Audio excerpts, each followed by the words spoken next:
Uh, for our speaker today, we have an excellent program.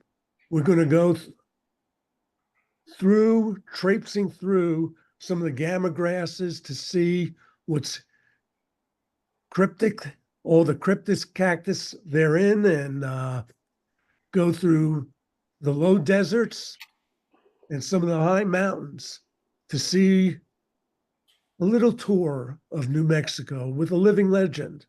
Oh, come on now. Okay. Well, you're not dead. You're living. Not Yeah.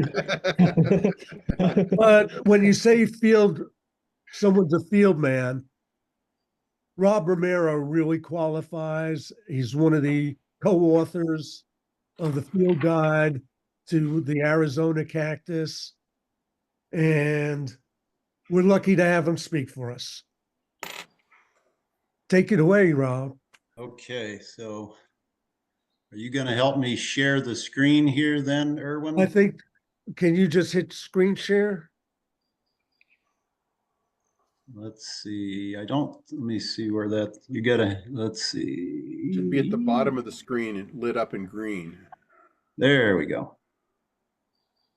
Please forgive my ignorance of Zoom. I don't do this all that often. So there we There you go. are. Okay. And let's see if we can make this work. And I'm going to mute There we and go. Does that stop look my video. better? Yes, All you're right. Okay. Well, thanks everyone at the CSSA for the invite to speak to you guys today. I do enjoy getting out into the field quite a lot. I've been in the hobby a little over 30 years, and by chance, one of the first people I met in this hobby was Steve Brack. So right away, my interest in the field became, was from the get-go. I was in the field within the first few months of getting into this hobby. So, I'm back home in New Mexico now after spending 25 years in Tucson, which, I miss from time to time, but it's nice to come back home. So in the time I've been back, which has just been a little over a year, I've been out in the field, at least a dozen times, if not longer, revisiting some old places and wandering around and seeing some new places. So we're going to wander around central New Mexico and show you some of the interesting things that are here. My cover shot is, and I'll explain these a little bit more, this is a kind of serious Triglochitiotis from a population that is very close to where I live. That the funny thing is, Steve Brack, in all his years at Mesa Garden, never knew these existed here. In 40 years, he did not know that these were here. So he was quite surprised when we found them. Here's some of the places we're going to take a visit to. We'll start with Belen, then the Manzano Mountains and Capilla Peak, which are close by. San Isidro, which is a really interesting transitional location up past Bernalillo to the northwest of Albuquerque. Then the Sandia Mountains, which are the big range to the east of Albuquerque, and then a little south of me to the Bernardo and Sierra Ladrones area.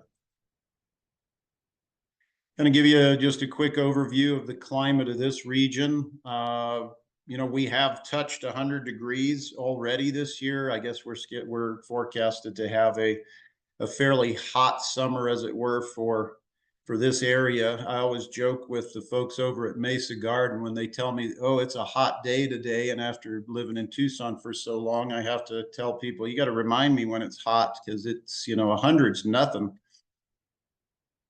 We have a much lighter monsoon season compared to what I was used to in Tucson. It has not rained that much so far, and we're hoping we'll get some. We did have a pretty wet winter, though, so that was made for some interesting things to be looking good in habitat. I'm getting used to the winters here again. We had a few nights into the teens, but overall, thankfully, my first winter back here was fairly mild. Where I live specifically kind of gives you an idea of what the climate is like around Belen.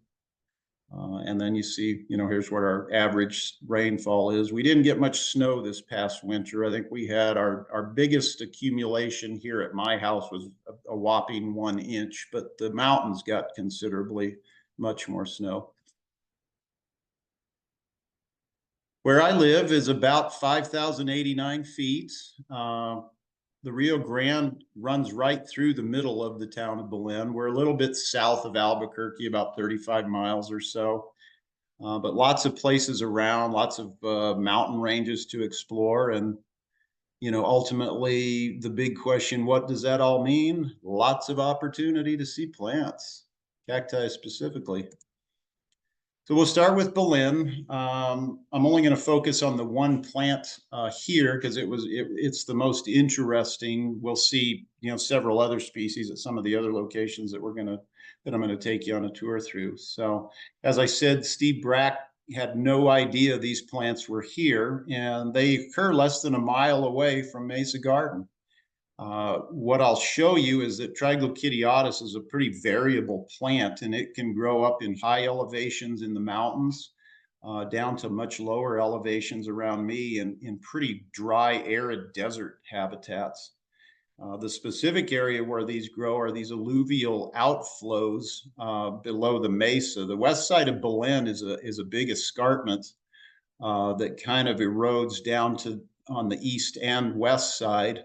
And these plants seem to occupy a lot of the alluvial outflow down at the bottom there. It's kind of an odd population. We found, kind of 2 or 3 spots where they grow, but there's quite a number of them there. So kind of have a little map here. You'll see Interstate 25 kind of running down. That's the main highway that runs through the middle of New Mexico. And where the dot is on the map is the location for where the Triglochitiotis grow. You'll see this is the escarpment edge here. All of this is the mesa top, and then there's the western runoff there. So we're going to be kind of exploring around in this area. That's kind of what the overview of the habitat looks like. It's mainly a gravelly area, lots of grasses. These are mesquite trees. I don't know the species on these. We're at kind of a northern edge of where mesquites occur in New Mexico in this area. So consequently, most of these are very short. They don't attain tree size like you would expect mesquites to be. There's one of the plants right here in the middle. You can tell they're just growing in very exposed, hostile areas. It does get quite hot here, but the plants seem to be thriving quite well. We caught them in flower both last year and this year, and with the winter rains, this year's flowers were really quite abundant. Some of them seem to like to grow along these little runoff channels. You'll see this beautiful large clump right here with all those big red flowers kind of beaming there. We do find quite a number of individuals growing in and around the mesquites. So obviously birds or other, critters are spreading the seeds around. And then of course the seedlings have some protection grown in the mesquite so they can get established a little better. There's a closer shot of that same plant. This is quite a large clump. That was in excess of a couple of feet in diameter. These really dwarf anything else we see in the general region, and they're quite thick and large stemmed. If anyone has ever seen the Triglochitiotis that occur in White Sands National Monument, which are quite huge, these are the next closest in stature to those plants. Really husky stems. You can see how thick-spined they are. Again, you just see what a hostile environment they're growing in. But such beautiful flowers. Of course, the triglocs are, a member of the claret cup group that a lot of people are familiar with. These are very adaptable plants. They can take a lot of heat up at this location, but this particular area in 2011 experienced temperatures in the vicinity of 15 degrees below zero. So many of these large clump plants survived that particular event and don't seem to be any the worse for wear for it. What they'll do, and I'll show this in another slide, they're a very soft-bodied plant, and they really shrink down in the wintertime. The stems have kind of an accordion look to them almost as they rid the cells of any excess water before the winter dormancy. There's one plant that we found in this population that has this pale-throated flower. We got some seeds off of this plant, so whether that trait, will trickle down in future generations, who knows? But it was really strange to see, this oddball flower, but really just a beautiful, beautiful plant. Again, they're very floriferous, if you will. After good winter rest and sufficient late winter, early spring rains, these plants will put on quite a number of flowers. You can see buds over here still looking to come on. They seem to flower over the course of about 2 weeks, and individual flowers will last several days, and they actually don't completely close at night. You'll see a lot of hummingbirds around these plants. That's one of their primary pollinators, but of course bees are present quite a lot as well. Kind of a couple pictures of the big plants. This gorgeous specimen here has stems approaching a foot tall. And of course, these are, quite hydrated, but, how can you not just, love that plant? Such a husky beast there. And then a little bit smaller version of it on the right here. You can see in this picture here, one of the key traits of Triglochitiotis is the angular spines. And I know it might be hard to see without zooming in, but you can kind of see on the spine, you'll see some ridges. They're the only member of the claret cup group that has the kind of angular chiseled spines. All the other members have round needle-like spines. So that's one of the key diagnostic characteristics for this species. And of course, you run across critters. It's always fun to see a lot of herps. At least for me, I really enjoy seeing lizards and snakes and other things when we're out in the field. But we have two species close by us here, the round-tailed horned lizard and the Texas horned lizard. The nice thing is they seem to be fairly common in this region. I've heard folks talk about having seen horned lizards in their particular areas in the past years, and I don't see them anymore, kind of thing. So it's nice to see these little guys scooting around. So now we're going to move on to the Manzano Mountains, and we have, a much longer list of things to see.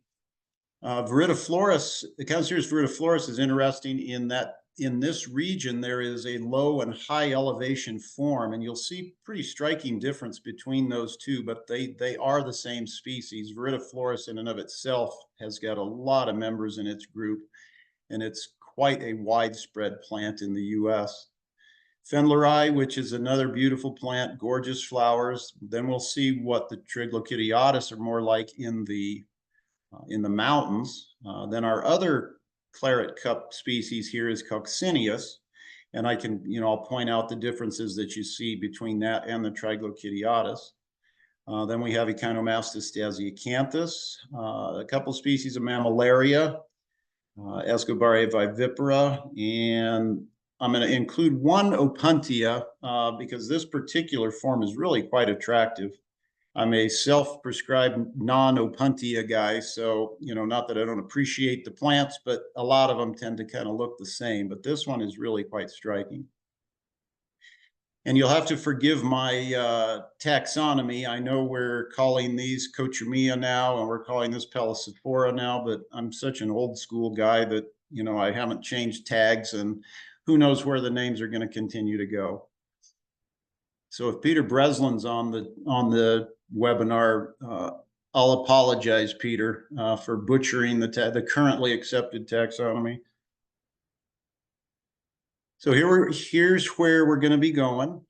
This is Belen. This is about where we were. So we're taking a trip into the central mountain chain here. And then here's our low elevation form of the Echinocereus viridiflorus. They grow in grassland areas out in the outflows of the Manzanos on the western side. And they tend to have these very long central spines and very husky stems. These will get 3 to 4 inches tall and a couple of inches in diameter. They have a gorgeous little kind of yellowy green flower. It is a lemony scented flower. So, you know, if you've anyone that's ever grown this particular species can tell that if you get a bunch of them flowering in a warm greenhouse, you'll have that very distinct lemony scent going on.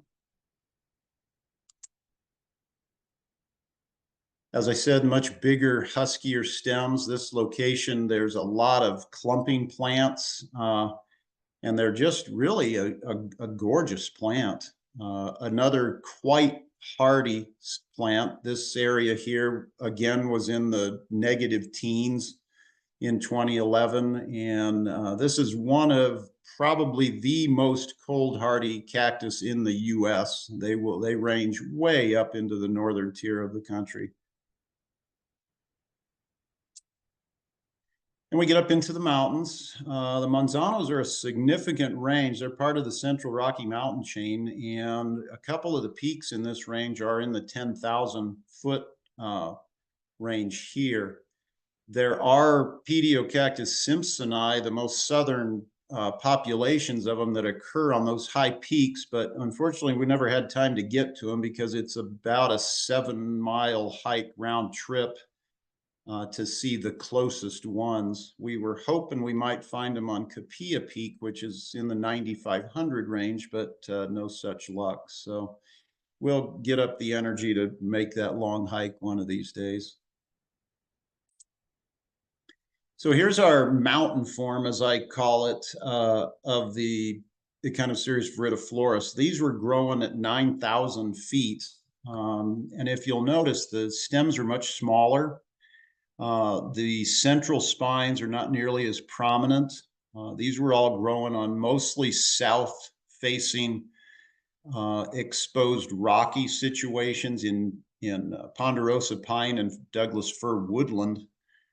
So anywhere where you had a sunny exposure, you seem to find a lot of these plants. The stems on a lot of these were, you know, in the 2-inch or so diameter range.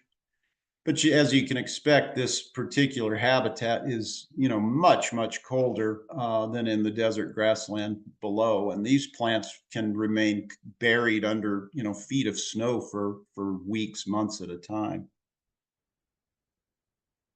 You'll see this guy here has kind of some dichotomous growth. And in some of the subsequent slides, we found that this is a really strange population.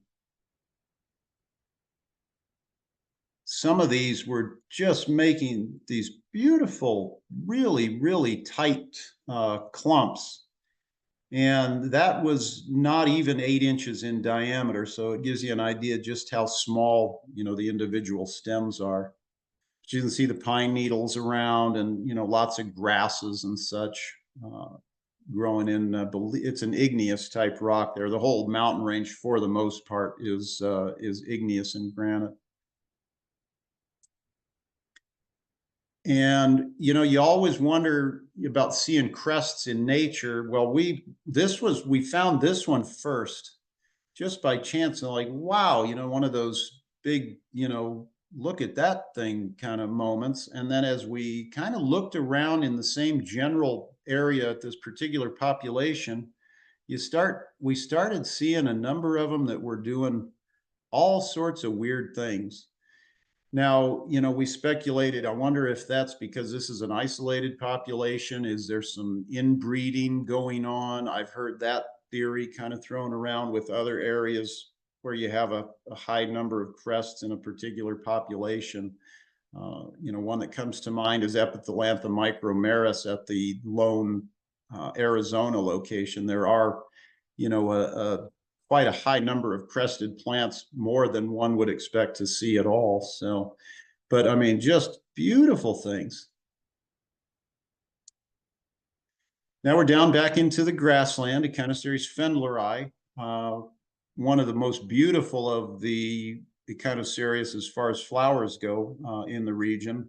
Again, another super cold hardy plant. This plant gets all the way through central New Mexico. Down in the south, you can find them in the Boot Heel and in parts of Arizona as well. But a fabulous yard plant if you've got a cold garden that you're trying to come up with something. They're pretty tolerant of heat as well. These are growing in a cholla forest in the same vicinity where the lowland Echinocereus viridiflorus were growing. But how can you not love that flower? I mean, just gorgeous color. And it can be, some individuals in certain populations can have flowers 3 inches in diameter, but they don't last as long as the claret cups and primarily bee pollinated. Another easy one to grow. In fact, so far everything I've shown you is very easy in cultivation. Lots of seeds available from different sources. Mesa Garden keeps a lot of seed of all the local native cacti from this area.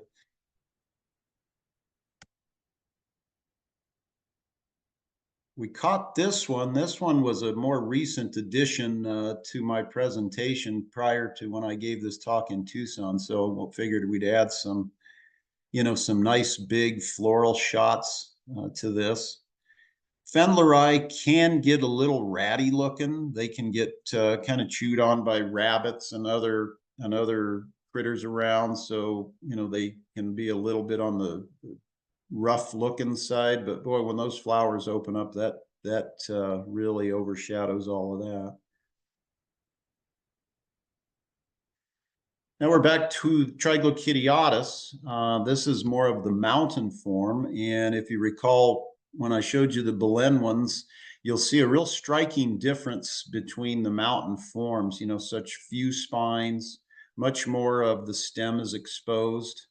You'll see the pleats in the stem here, but you'll also see this is a springtime, more of a in growth situation, the brighter green stem versus this is a winter condition. And you'll see how the stems have really kind of shrunk down and changed color as you get in winter. These are both growing in the mid 6,000 range, so it can get quite cold here. Lots of snow in the winter. But again, that same really beautiful claret cup flower.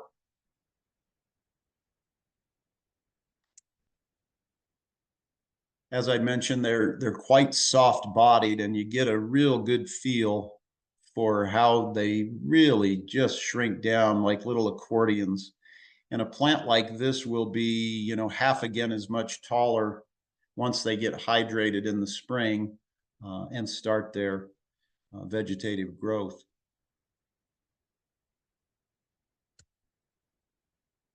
Most of the ones in the Manzano Mountains are growing in pinon juniper woodland. They aren't as common up here as we found the plants in Belen to be, but I think they've had some tough times the last several years with drought and such. We did find, a number of dead individuals here and there, and this plant will just get flat out eaten by critters in times of drought for the animals looking for sources of moisture. This one I just added this slide in to give you another extreme form of what Triglochidiatus can look like. These plants were found out west of Rio Rancho, New Mexico, which is a northwest suburb of Albuquerque. And the cool thing about these is this was going to be bladed for a solar project. And we were able to get into this 600-acre site and rescue plants. So we had several months to do that. We rescued 300 clumps of Triglochidiatus from this particular site. I've got a few in my front yard. Many of the club members took them home, and we sold some at the show and sale. So, and we're currently making seeds on these as well. But you'll see these, even by comparison to the Belen plants, these are extremely tight, small-headed clumps. So just another, way to show you some of the variation in the species.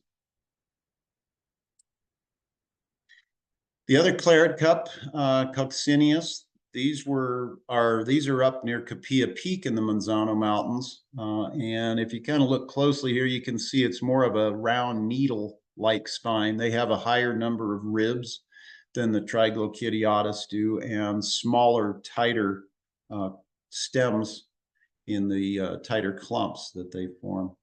A very, very widespread plant. Coccineus and its subspecies are found, gosh, in a number of areas. Arizona now, according to certain taxonomy, has the highest number of subspecies of Coccineus versus any other state. Ones in New Mexico are primarily just Coccineus.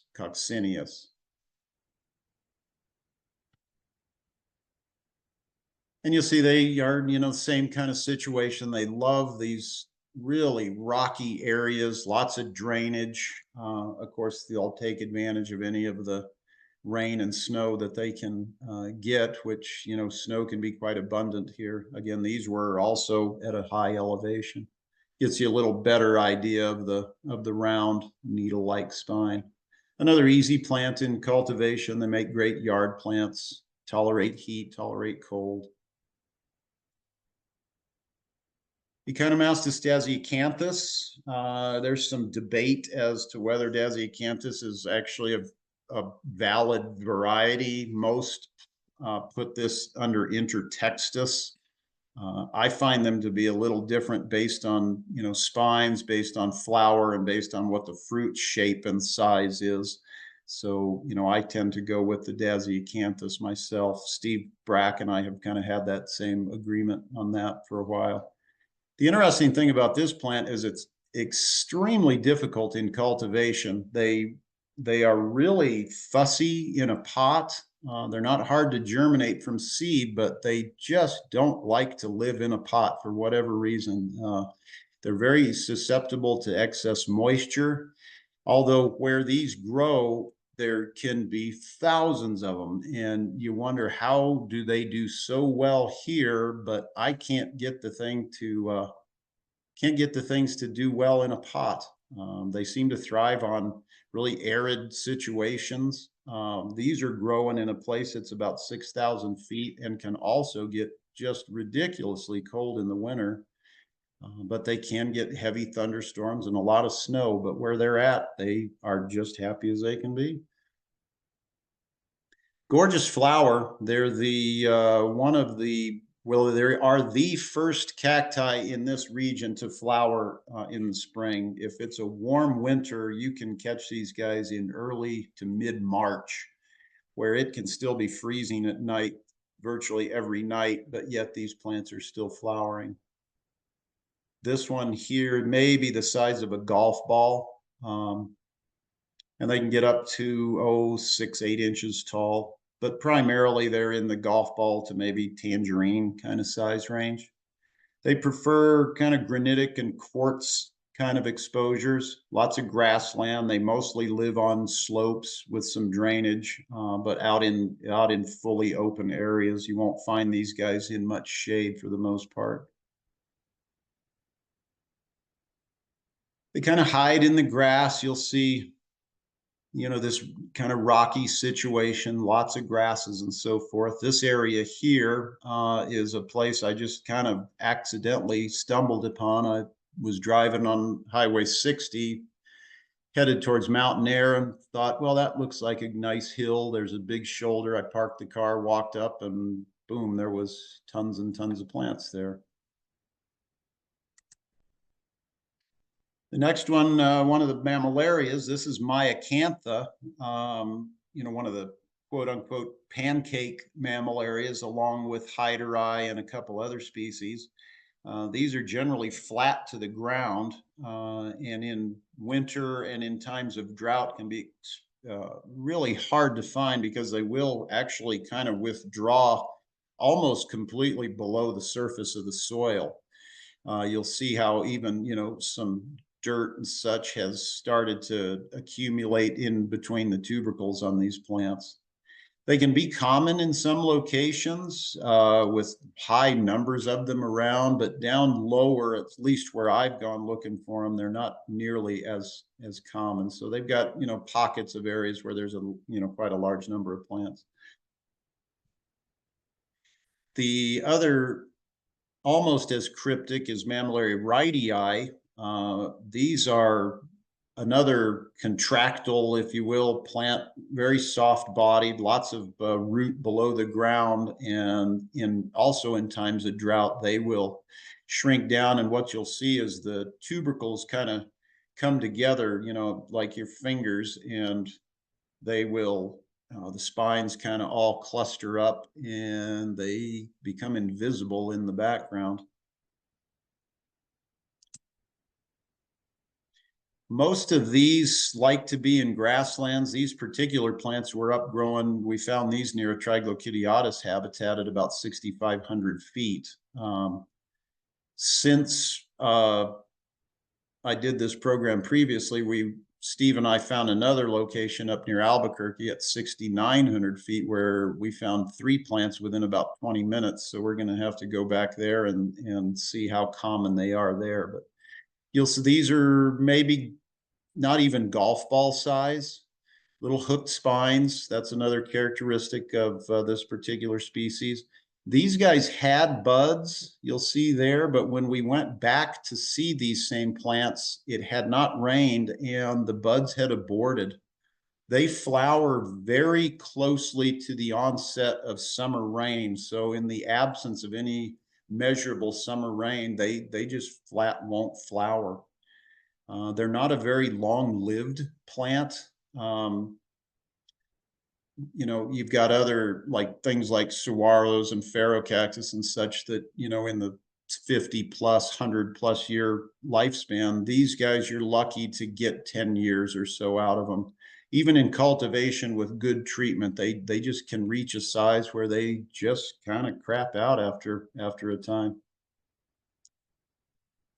But when they bloom, this is the show you get. The flowers just absolutely overshadow the plant and can be quite a show. This is one single plant buried under all of those flowers. Another funny thing, and unfortunately I don't have a photo, when they get pollinated, they get a fruit that's almost the size of a small grape.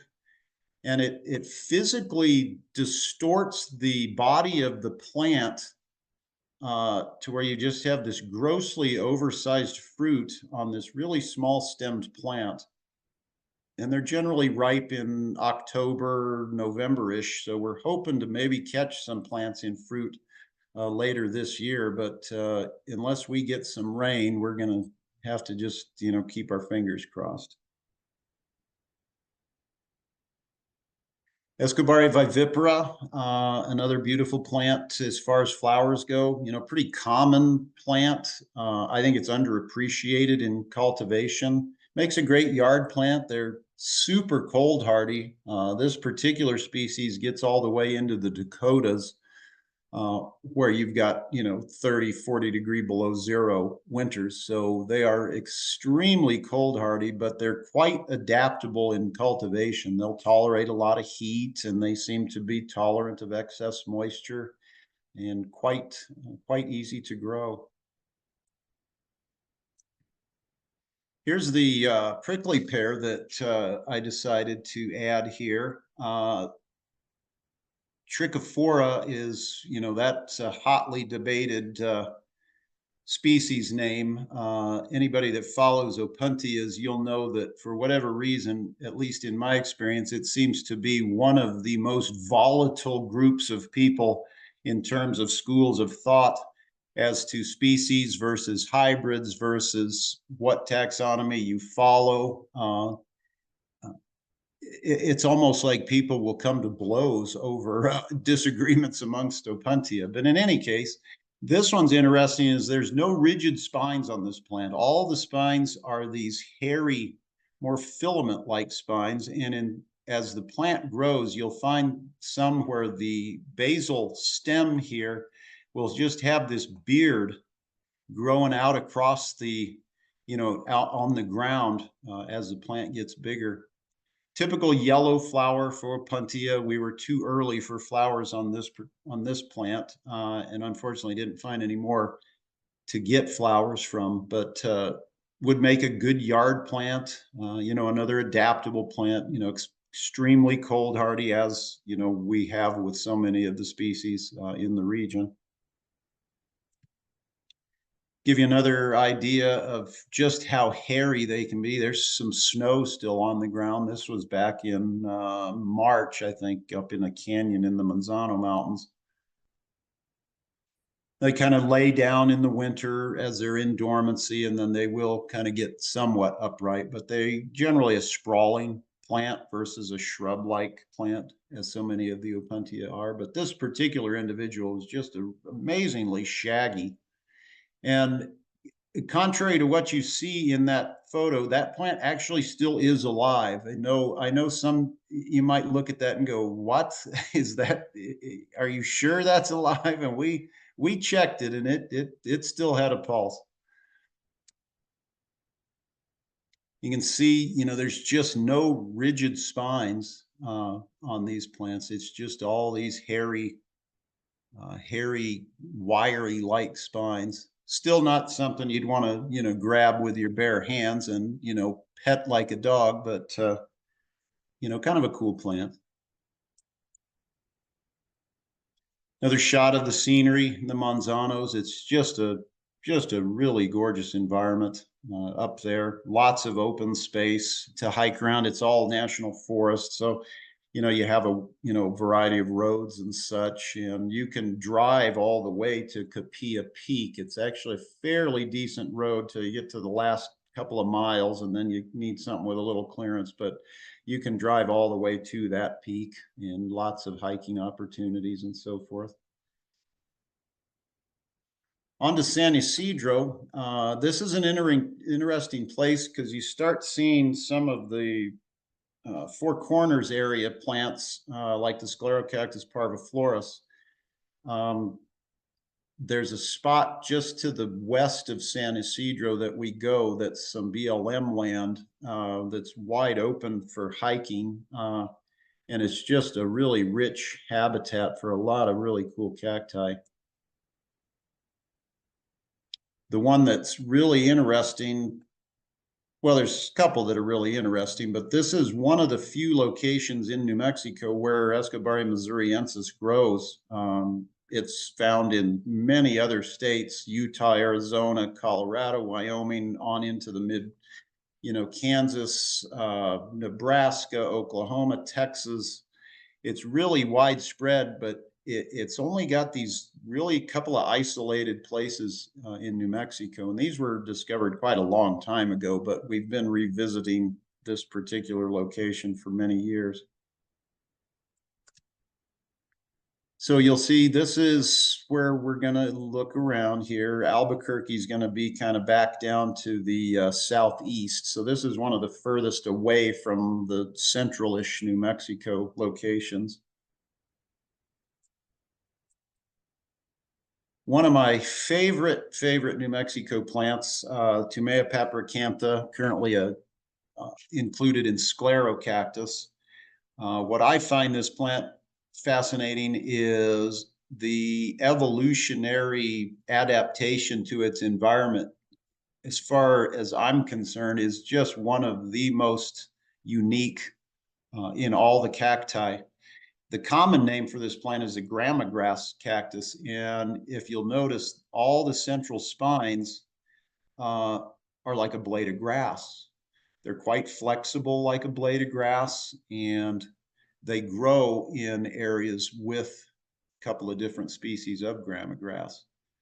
The area around San Isidro is actually quite a hot spot for this plant. And it was long thought that they were rare, but they're just so super cryptic where they grow that once, it's something you can easily overlook.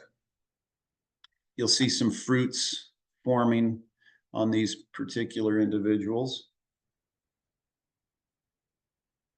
But you can see, here's one kind of growing out in the open. So that's you'll find that happen with some individuals where you'll see them away from grasses and they're a little bit more conspicuous. But then you get over here, and as they get close to the grass, from eye level as you're walking, that would be something that could easily be missed to the untrained eye. So what you end up doing is you find a couple and you really take a good long look at them and get that picture in your mind as to what what to focus on as you're hiking. They're one of those backbreaker cactus because you tend to be kind of hunched over while you're stumbling around in the habitat, trying to focus and find these things. But how cool is that? You see what you would consider traditional spines on a cacti with the radials here, but they're not very big. This we considered a big plant, and it was about the size of your thumb. So just completely shrouded in all those grassy central spines. So even an individual like this growing out in the open as this one was would still, really, really mimic a little bunch, a little patch of grass. And you find young ones here and there. Obviously they're a lot harder to find since they're much smaller. This might have been maybe the end of the pinky finger size here. So we just happened to stumble on this one while looking at another individual that was just a few inches away. This habitat here is a lot of sandstone, and then some of the area where the tumeas prefer to grow, there's a lot of gypsum in the soil. They mostly are on flattish to gentle slopes. They do like to have some water when it's available. It's kind of a silty, deeper soil. They do have at least as much below ground as you see above ground. So they've got a long, thin root that heads down into the ground and stores some moisture as well. Because in times of drought, is like some of the other plants, they will kind of contract and pull most of the stem closer to the ground to conserve water and reduce reduce exposure. And then little tiny ones, if you're lucky to see them, they're a little bit more pronounced. And it seems like what they do is they grow into their spines, because those spines look like what you'd find on a mature plant, and they're really shrouding the entire stem. This was not much bigger than a pencil eraser. You get to where if you find some larger plants, if you start looking around a few inches away from the plant, you'll potentially find seedlings, because the fruit mechanism on these guys is a dry capsule. As the fruit ripens, the outer husk of the fruit basically turns to paper almost, and then disintegrates over time, and the seeds kind of spill down around the plant. They can be carried off by ants, or blown around by the wind, or if you get rain, they'll get bounced around into little cracks and crevices, and hopefully when the conditions are right, you'll get a lot of recruitment. They have quite a large seed for such a small plant as well. So you can see the mimicry is just fantastic. You'll see some extreme forms. These are like pinky-sized plants, but look at how gorgeous those long, curly, grassy spines are. And then, another one here with some grasses around, and little youngster here growing next to its parent plant. That's kind of the general habitat. They don't occupy these slopes, but some down in here. And then if you get on these little mesa tops, that seems to be the, preferred habitat for these. It's a really easy habitat to get to. It's just steps off of the highway past from San Isidro. And there's a little parking area. You step over a fence into BLM land, and you've got lots of area to explore. The Cainocereus coccineus pops up again here, and like if you recall the ones that I showed from the Manzanos, look at the intense spination on these plants. They're much spinier, much longer spines, likely due to a more exposed, hotter environment. So they've got a little bit rougher, more extreme appearance.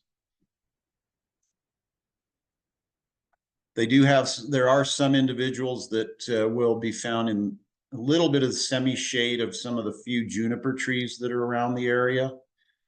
As is with other claret cups, just beautiful flowers. Every time you catch these in flower, it's always, it's one you just don't get bored looking at when they're in flower. One of the other cool plants is Sclerocactus parviflorus. There's some debate that these could be in Cloverae as the species Cloverae, but I've talked to a couple different people that, some say Cloverae, some say parviflorus. I've known them as parviflorus from this location. As is the case with a lot of what I consider Sclerocactus, these are extremely difficult in cultivation. The seed is really hard to germinate without some kind of scarification or other preparation. And once you get them going, they are really difficult to keep alive. They have some really specific soil requirements, and they don't like a lot of excess moisture. But again, it's another plant that when you see them in nature, there's lots of them, and they're just happy as they can be. That seems to be the case with a lot of difficult plants to cultivate. You just pretty much have to be happy to go see them in nature rather than try to keep them in a pot. Nice little flowers. They flower really profusely in nature. We missed the high point of the flowers at this particular population. We were in an area where they had a fairly long flowering cycle. This plant was flowering, and one not far away already had ripening fruits. But what you can see there is every one of those was a flower at one point. So it gives you an indication of just how well this population did as far as flowers go. So there is going to just be hundreds and hundreds of seeds on them. And they're like the Tumea, where the seed will, or the fruit will, as it ripens, it dries out, and then it will dehisce at the bottom, and the seeds will just start to kind of spill out all around the plant. And once they, completely disintegrate, then all you need is, a pretty heavy rainstorm, and it'll splash a whole bunch of the seeds around. And hopefully you get conditions where we can get some more recruitment. The interesting thing about San Isidro is the population of Sclerocactus here, or one of the populations, grows on these little hills in the middle of a significant wash channel. It's the strangest thing. These are just almost pure gypsum exposures here. There's a lot of little shrubs and grasses and so forth, but there is an incredible number of Sclerocactus here. You see, lots of recruitment in various places. But then there was plants. We found two individuals at the bottom of this little channel that had been washed off of their perch by erosion in the wash, and sadly had perished because, they were just completely taken out of the ground and just cooked in the sun. But other areas where these little hills are away from the main channel, the chances of the erosion are much less, and the plants were thriving. And we get on to Escobar missouriensis, another one of the very cryptic ones. The plants at this location are all small. You don't see anything much bigger than a quarter. by comparison, there's a form of this species that grows in central Texas that can form clumps in excess of 1 foot to 2 feet across. So you've got some very wide-ranging extremes of size here, but you can see they like to grow in the cracks in these big sandstone slabs. And they're another one that pulls down in times of drought. So you can see there's 2 plants here, but they really shrink down. And of course, stuff will wash over them or blow over them to kind of protect them as they wait for moisture. Give you a real good indication of how they, as they pull down, you'll see how the soil has that, the impression in the soil has remained as the plant has started to withdraw down below ground level. And these are all big slabs of sandstone, and this is kind of just little pockets of soil that are kind of in between here. They do also have a pretty heavy taproot below them for moisture and water storage. They can be really tough to find up there. They're not super common, but when you do find them, it's always a treat to see. You know, there's a solid population. Let's put it that way. And that's their habitat. You'll see these just big expanses of sandstone slabs. And what you're looking for is these areas in between where there's cracks and pockets of soil anywhere kind of in these areas. And they're mostly, this is all primarily a southern facing slope. We got lucky last year and found this little family of them growing out of a rock crack. And there is 5 individuals here, actually possibly 6, unless that's might be a stem from other one. These are generally solitary, so that could be 6 plants. We went back this year, and sadly, half of this clump was dead. No telling why. These 2 stems had just dried out and had rotted and dried up, but there's still a couple of the larger pieces left. You can see they had flowered quite well. A lot of the old dead flower buds there.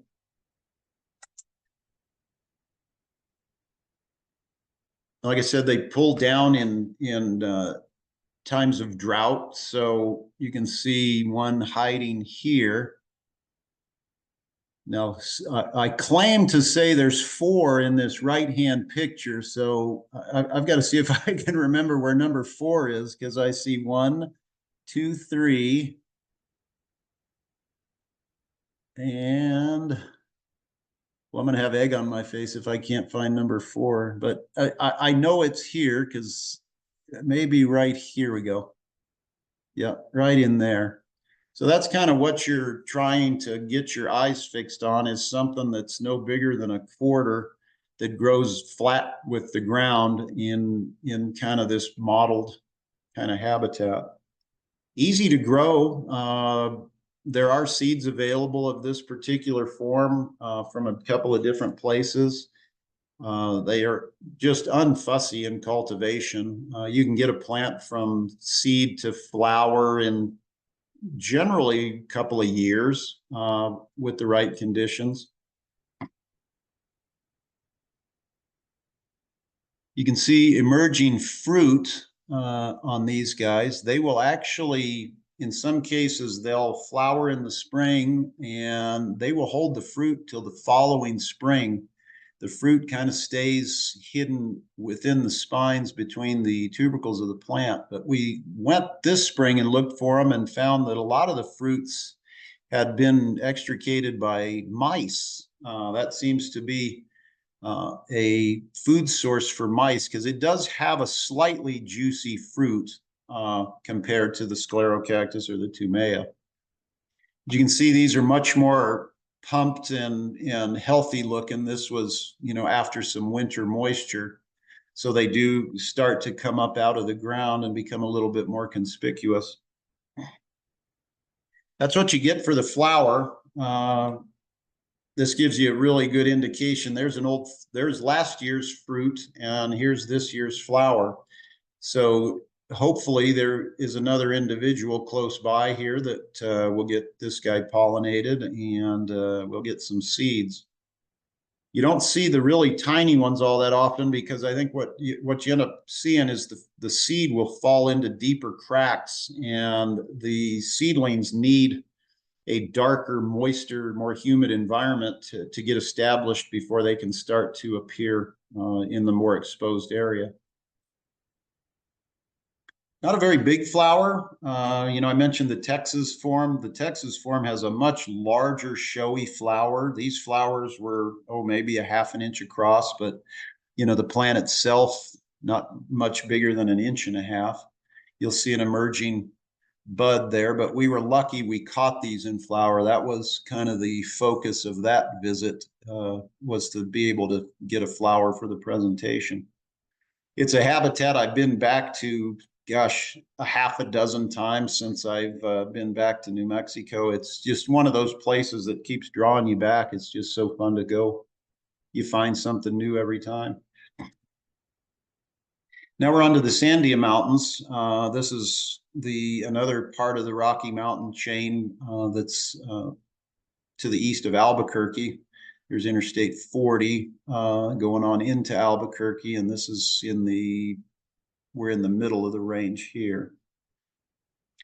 But we're going to look at another mountain form of Triglochidiatus. We have Coccineus again, of course, and then our two mammillarias. The interesting thing here is you'll find Triglox and Coccineus growing together. So here's our little area here. Albuquerque's back over to the west. The Sandias are a pretty significant mountain range.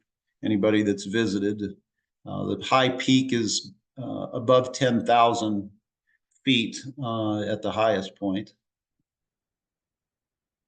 You'll see we're back to the mountain form of Triglochidiatus. The real spongy stem with few spines. Again, these are growing in the 6,500 foot elevation range.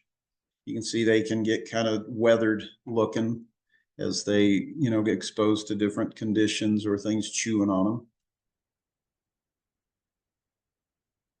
We caught, they were starting to come into bud. This was last spring. The Coccineus were in flower though, so they apparently are a little bit sooner than the Triglox, but they will flower overlap, but they're not genetically compatible. You don't see hybrids between these two. So you're just kind of looking, there's a picture of Steve bending over to take a picture of the Triglochidiatus. And then of course the Coccineus on the right. We're back to Mammillaria myacantha. These we caught in flower, so it was a little bit easier to see them, but you'll notice this plant on the left is starting to come up out of the ground, and it's pushing a lot of the soil that had accumulated across its stem over the winter. And when you find mature, larger plants, they're obviously a lot easier to see, but we were a little early, but can you imagine the show that was going to be coming in the subsequent days after our visit? They always form a ring of flowers around the stem. This gives you a real good idea of how they just will get almost completely buried by soil where they're growing. Inconspicuous, but, attractive little flower. They're an easy plant in cultivation. They do well in a pot. They've got a big chunky taproot below ground. Not the fastest growing things, but easy from seed, and plants are available from a couple of different sources. Again, these were going to just put on quite a show. There'd been some snow and some winter moisture. So as that melted and, saturated the soil, these guys were waking up just ready to drink it all up. Mammillary rightii, this is a spot where we found them to be a little bit more common and much larger plants than in the Manzano Mountains. But again, when they're growing in a grassier area, they're a little bit harder to see than when they're in a little more exposed situation. These were quite a bit larger than the Manzano plants. These were, maybe 3 inches in diameter approximately, which is getting up towards the higher end of their size range. We're going to go back and hopefully these guys will flower.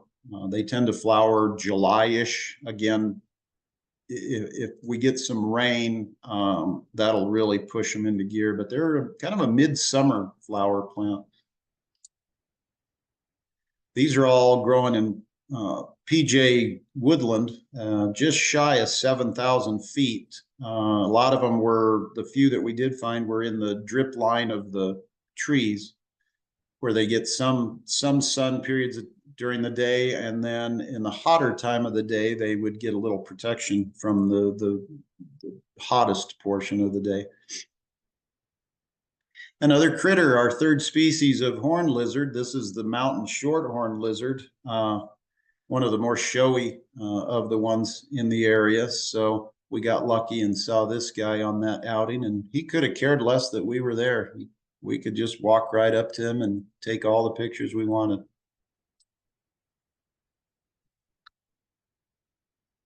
Now we're on to another really cool spot, Bernardo and the Sierra Ladrones. The Sierra Ladrones is an isolated mountain range just to the south and west of Belen, kind of parked out in the middle of a big flat area.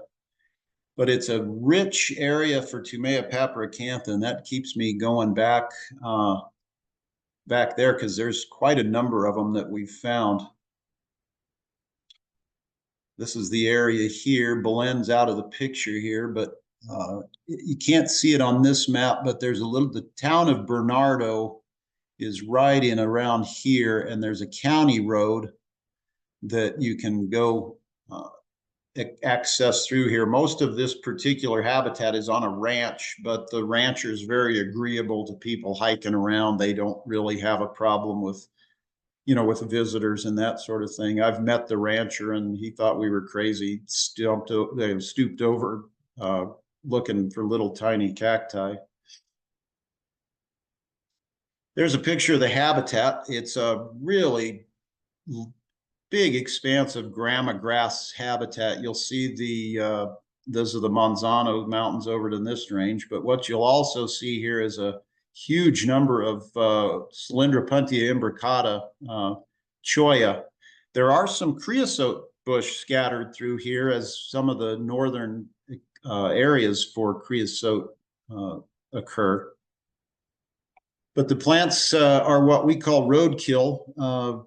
You can park right along the road, walk a few steps, and start finding everything you want. So the ones here are quite a bit bigger than the San Isidro plants. They're growing at a lower elevation. It's just right about 5,000 feet here, and they're growing in a really deep soil. This area can get some pretty heavy thunderstorms in the summer, so I think these plants get a little bit more moisture than what they get at San Isidro.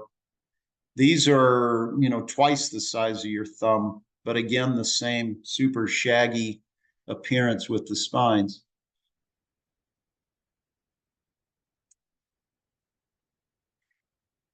Kind of a side view here, but you see, the spines virtually are identical to the blades of grama grass. It just continually fascinates me how they evolved to grow in the habitat they grow in. They are tough in cultivation. Being in a sclerocactus that they are, the seed is tough to germinate. You've got to either, scratch the seed, put the seed in acid. They do well if you freeze thaw, sow the seed outside, keep it wet, keep it dry, let it freeze thaw over the winter. That has worked as well, but again, they can be a little fussy in cultivation. But thankfully there's a lot of them close to my house, and we can go see them anytime.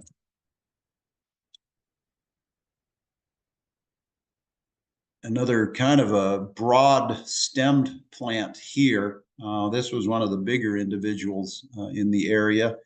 Unfortunately, there's a lot of cattle here because it is a ranch. Some of the bigger plants, I've put cholla skeletons around to kind of hopefully deter the cattle from stomping on them. We have found a couple of individuals that look like the tops have been chewed off as a cow was grazing. They will, if they don't get too much of the stem in that bite, the plant will offset from below the bite there. But in a lot of cases, if they get, if a cow were to chomp this guy down to the ground, its chances of survival are pretty low. They suffer more from being stepped on than they do from getting chomped on, though. When they flower, they're gorgeous. These, white flowers, they really stand out when they're in flower. We caught this population in flower and found a number of new individuals that we had not seen on previous trips. So that was always exciting. It's quite a dense population in an area maybe, the size of a football field. I'm guessing there's 30, 40 plus individuals. That may not sound like a lot, but for this particular species, that's fairly common.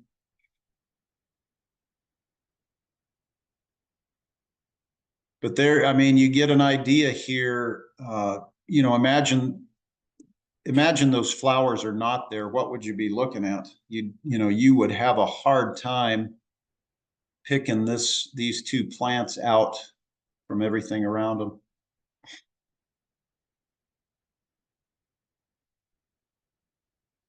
Another area for critters. So we see these guys seem to be present at many of the habitats we go to. And like I said, they're always a treat to see.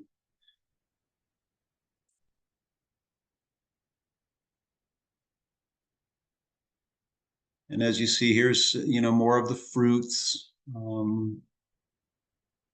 As you can tell, I just love these plants. They are just such a super attractive plant. But here, this one on the right gives you a really good indication of the camouflage. Imagine the fruits are gone. This plant is growing right in the middle of a clump of grama grass, and it's virtually invisible aside from what that you see the fruits there.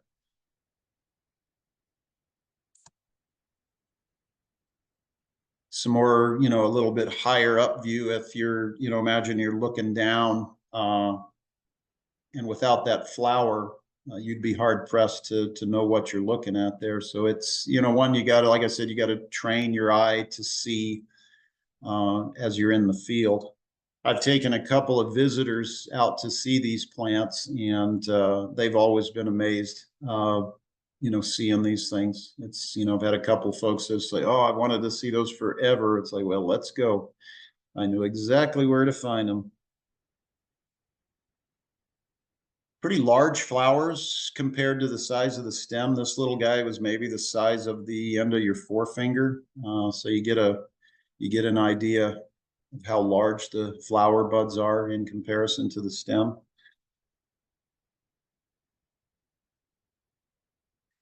And then as you go further down towards the base of the range, we have coccineus again, but this is a very spiny form that grows here. And these are growing on a bunch of limestone outcrops. The Sierra Ladrones are primarily igneous and granite, but there is some really big limestone exposures, and that seems to be where the coccineus thrive. But just gorgeous plants, and quite large too. Some of these stems were, in the 8 to 10 inch range. It's another place where, you got lots and lots of open space to hike. We're up on a limestone ridge, and, you got the road here, park and no fences. You're not having to worry about trespassing. There's a mix of BLM and ranch land here, but like I said, the rancher is very agreeable to people hiking around. And such pretty country. I mean, how can you not look at that and be amazed? Lots of old plants here, big clumps, in the 2 foot range, and these would have endured, negative teen temperatures back in 2011, and they just don't seem to be unhappy growing where they're growing. Unfortunately, we didn't get out to see these this year in flower, just too many places to see and not enough time to get to all of them, as is the case with field trips. One individual in particular, look at the length of the spines on those things. And if you didn't see the little bit of stem here at the top, you might think that that was dead, but quite alive. You see here's the limestone exposure, and it's a rough habitat. We're in about the mid 5,000 range here. It gets hot in the summer, cold in the winter, lots of extremes in this part of New Mexico.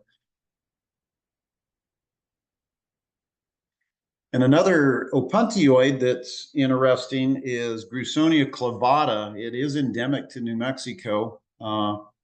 Probably one of the most bulletproof plants in the region. They can be, dried out to just almost the point of no return and frozen down to, as cold as you can get in this area. And they just don't seem to look any different from one time to the next.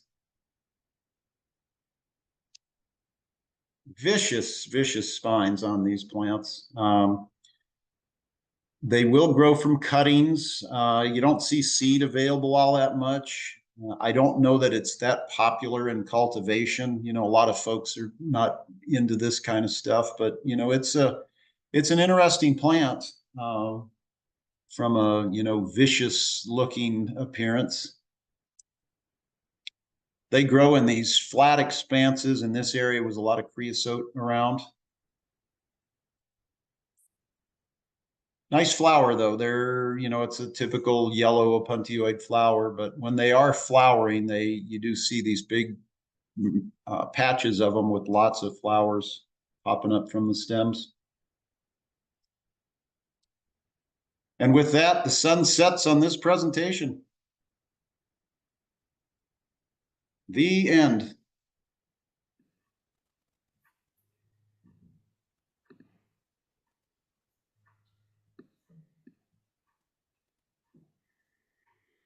Thanks, Rob. That was great.